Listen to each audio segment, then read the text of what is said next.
तो जैसा कि इलेक्टोरल बॉन्ड को अनकॉन्स्टिट्यूशनल करार दे दिया गया है सुप्रीम कोर्ट के द्वारा, लेकिन ये आया तो 2017-18 में ही, और 18 से ये काम करना चालू कर दिया था। यानी 2019 में लोकसभा चुनाव था और 2018 में लाया गया था ताकि चंदा को गुप्त तरीके से लिया जा सके और एक ही पार्टी को, जो पार्टी आपको पता है जो भी पावर में है, उसको ढेर सारा मिला। अभी सुप्रीम कोर्ट अब जाके इस मामले को सुना और उसने कहा कि ये अनकॉन्स्टिट्यूशनल है। लेकिन बात यह है कि आप पहले से क्यों नहीं सुने? जब 2017-18 में आया था तभी से सिविल सोसाइटी के लोगों ने ये पिटीशन डाला था सुप्रीम कोर्ट में कि आप इस पर सुनिए। लेकिन उस समय के या तो जो चीफ जस्टिस रहे होंगे उनमें इतनी हिम्मत तो नहीं रही होगी, या जो भी हो, पता नहीं उनके में क्या दिक्कत था, सुप्रीम कोर्ट ने क्यों नहीं सुना।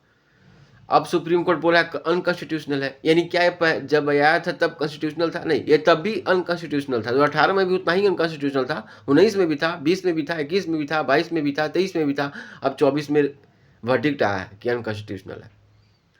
इसके चलते प्रॉब्लम ये हुआ है कि एक पार्टी को बहुत ज़्यादा फायदा हुआ है।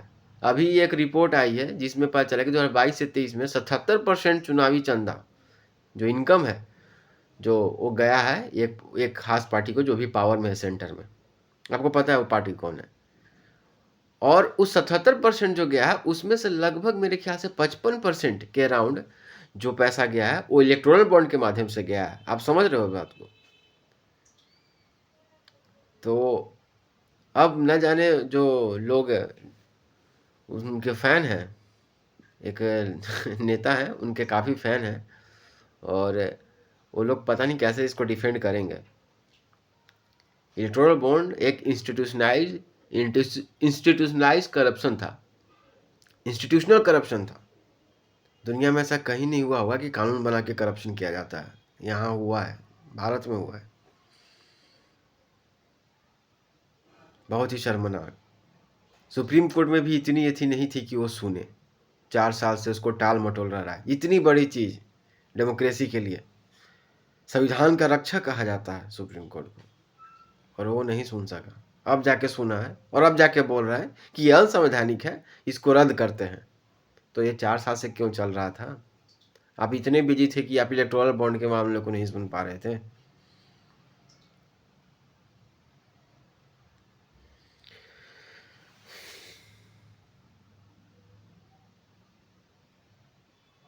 सब ने ये जुडिशियरी, एग्जीक्यूटिव, लेजिस्लेटिव, सब ने मिलकर एकदम बिल्कुल कचड़ा कर दिया।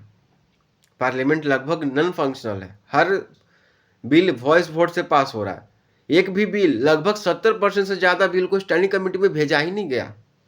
बहस नहीं हो रहा है बिल पे, ऐसे ही पास हो जा रहा है। जिस पार्लियामेंट के सामने एक आदमी ने, जब वो चुनाव जीता 2014 में, बिल्कुल साष्टांग होकर प्रणाम किया था, ऐसे पूरा झुक कर पार्लियामेंट जाने से पहले, कि ये तो लोकतंत्र का मंदिर है। और उसी आदमी ने, आपको पता है वो आदमी कौन है, और उसी आदमी ने पूरा बट्टाधार कर दिया पार्लियामेंट का, एकदम बिल्कुल नॉन फंक्शनल कर दिया। कोई सवाल पूछना नहीं, कोई जवाब नहीं। जब वो भाषण देने भी आता है ना आदमी, वो पार्लियामेंट में, तो सवाल जवाब नहीं देता है, वो अपना भाषण देता है, नेहरू पे दोष देता है, इसको कांग्रेस को दोष देता है, और ये सब करता है। वो एक भी सवाल का जवाब नहीं देगा। इलेक्टोरल बॉन्ड, अब पता नहीं कोई और दूसरा कानून आ जाए, फिर सुप्रीम कोर्ट 4 साल लगाएगा, तब तक कोई और फायदा हो जाएगा, तो चलते रहेगा ऐसे ही। आम जनता को क्या ही पता है क्या हो रहा है। लेकिन जिनको पता है, जो लोग पढ़ाई कर रहे हैं, जो थोड़ा समझते हैं, उनको दुख होता है कि ये जो हो रहा है। बाकी लोग को क्या पता।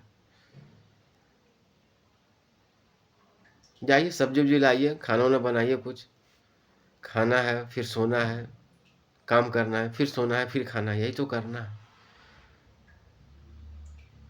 इलेक्टोरल बॉन्ड का केस बहुत ही सीरियस केस था। 4 साल तक सुप्रीम कोर्ट ने उसको क्यों नहीं सुना? जबकि पिटीशन 2018 में ही डाला गया था। सिविल सोसाइटी के लोगों ने, एडीआर वगैरह, एसोसिएशन फॉर डेमोक्रेटिक रिफॉर्म्स वगैरह संस्थाओं ने पहले ही बोला कि भाई ये बहुत बड़ा गड़बड़ है। जाइए, जैसा है वैसा नेता मिल रहा है आपको। यही तो आप चाहते थे। स्कूल पर ज़्यादा ध्यान नहीं दीजिए, हॉस्पिटल पर ज़्यादा ध्यान नहीं दीजिए, ठीक है? ज़्यादा ध्यान पूजा स्थलों पे दीजिए।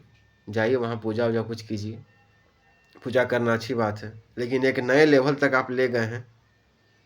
जहाँ आपको स्कूल का भी ज़रूरत नहीं है, आप बच्चे को, आपको कुछ का ज़रूरत नहीं है, जो आप चाहते थे वो हो रहा है, तो फिर दिक्कत क्या है? धज्जियाँ उड़ा के रख दी है, धज्जियाँ, डेमोक्रेसी की और सब चीज़ की एकदम बिल्कुल धज्जियाँ उड़ गई।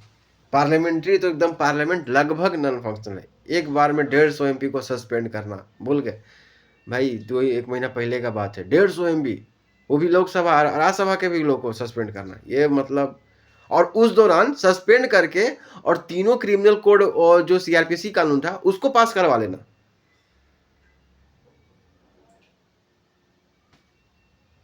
थोड़ा पढ़ो यार, व्हाट्सएप पर कब तक रहोगे, ट्विटर पे जाओ, कुछ किताब उताब निकालो, कुछ प्रोफेसर प्रोफेसर बात करो, कुछ करो, ठीक है? फेसबुक से पढ़ाई नहीं होता है, ठीक है? उसके लिए किताब निकालना पड़ता है किताब पढ़ना पड़ेगा।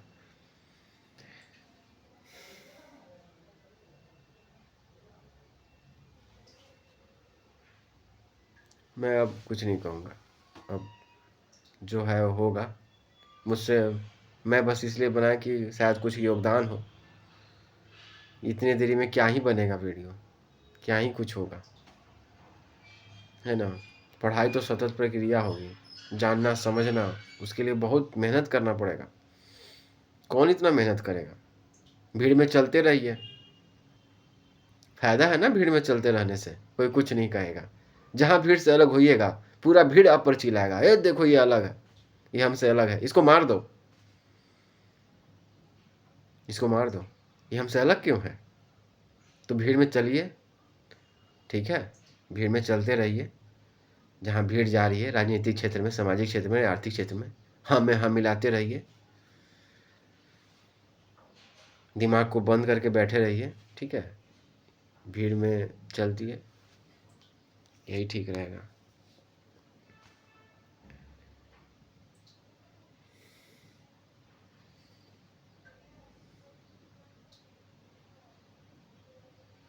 ठीक है, अब यहाँ क्यों है? चलिए।